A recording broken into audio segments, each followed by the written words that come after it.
नियोजन नीति के विरोध में गोड्डा से बीजेपी के विधायक अमित मंडल विधानसभा के बाहर धरने पर बैठे हैं। हाथों में जो पोस्टर है उसमें आप देख सकते हैं कि लिखा है झारखंड विरोधी नियोजन नीति रद्द करो।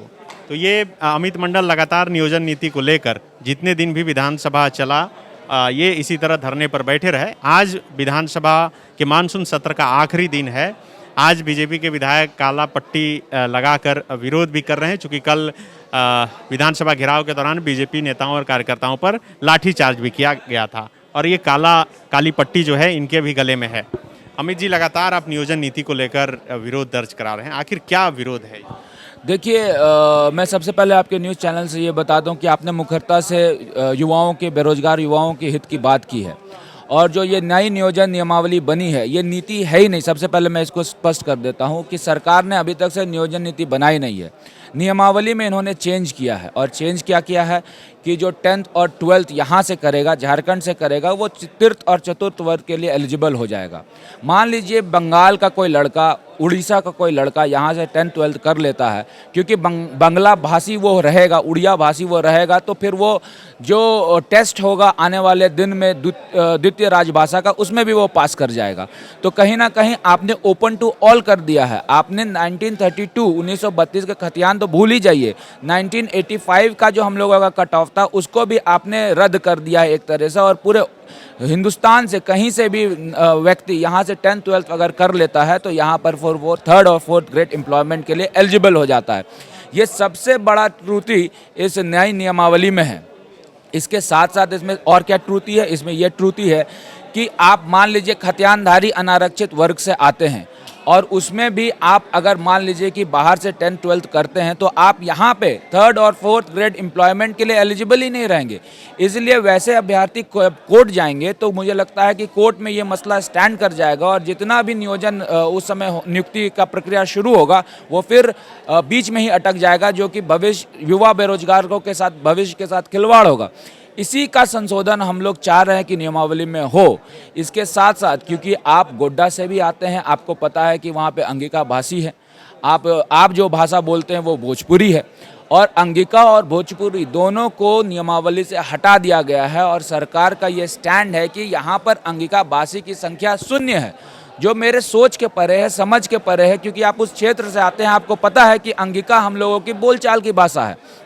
मान लीजिए कि अंगिका में अगर कोई युवा बेरोजगार गोड्डा से है और वो 3rd और 4th ग्रेड की नौकरी के लिए अप्लाई करता है और उसको द्वितीय राजभाषा का ऑप्शन जब दिखता है तो वहाँ पे उसको अंगिका नहीं दिखेगा, तो क्या वो बंगला में एग्ज़ाम देगा, क्या वो उड़िया में एग्ज़ाम देगा, क्या वो खोटा में एग्ज़ाम देगा, क्या वो संताली में एग्ज़ाम देगा? ये सबसे बड़ा प्रश्न चिन्ह हो जाता है।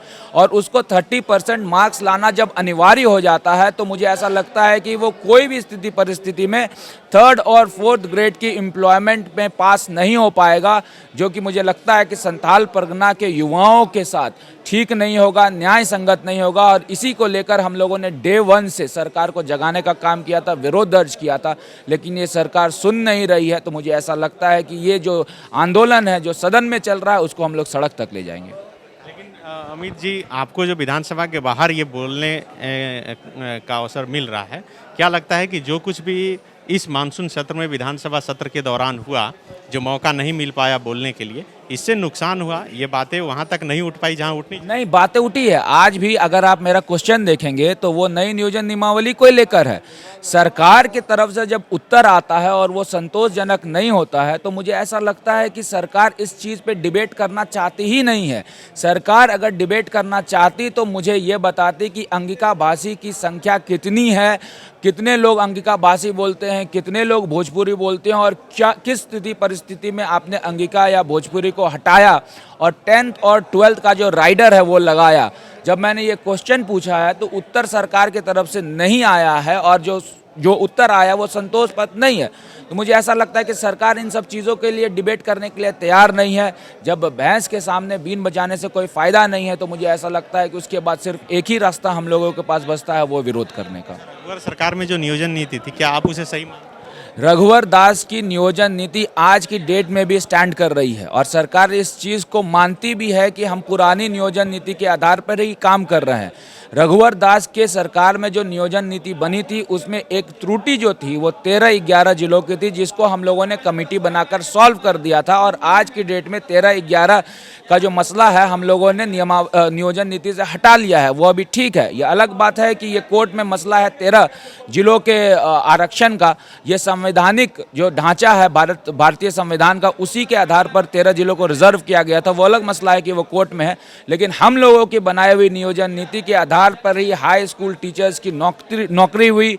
पीआरटी हिस्ट्री जिसको आपने प्रमुखता के साथ अपने चैनल से दिखाया है, वहाँ पे भी लोगों ने कहा है, बच्चों ने कहा है कि जितने लोगों की नियुक्तियाँ हुई पीआरटी हिस्ट्री में 650 के आसपास सभी स्थानीय हैं, 90% उसमें स्थानीय है, जबकि वो 11 जिलों का मसला था। तो मुझे ऐसा लगता है कि राजनीति करने के लिए उस समय में हेमंत सोरेन की सरकार में जितने भी विधायक थे, जितने भी उनके जनप्रतिनिधि थे, उन्होंने गलत बयानबाजी किया, जिसका खामियाजा आज पूरे झारखंड को भुगतना पड़ा। बिल्कुल, ये हैं गोड्डा के विधायक अमित मंडल, जो लगातार नियोजन नीति को लेकर झारखंड विधानसभा के अंदर और बाहर सवाल उठाते रहे हैं। एक तरफ बीजेपी के जो विधायक हैं वो कीर्तन करते रहे, हनुमान चालीसा पढ़ते रहे, लेकिन अमित मंडल ही हैं जो युवा के मुद्दे को लेकर विधानसभा के अंदर और बाहर इस मानसून सत्र में मुखर दिखे। और यही वजह है कि आज जब आखिरी विधानसभा का मानसून सत्र है, आधा घंटा बीत चुका है सत्र शुरू होने के बाद, लेकिन अभी भी ये विधानसभा के बाहर धरने पर बैठे हैं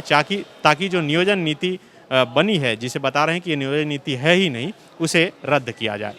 अपने सहयोगी ऋषभ के साथ Sunny Sarad, the fall of Ranchi.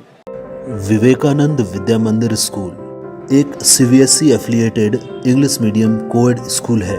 हम शिक्षा के साथ संस्कार देते हैं। thefollowup.in. Like, share and subscribe. www.thefollowup.in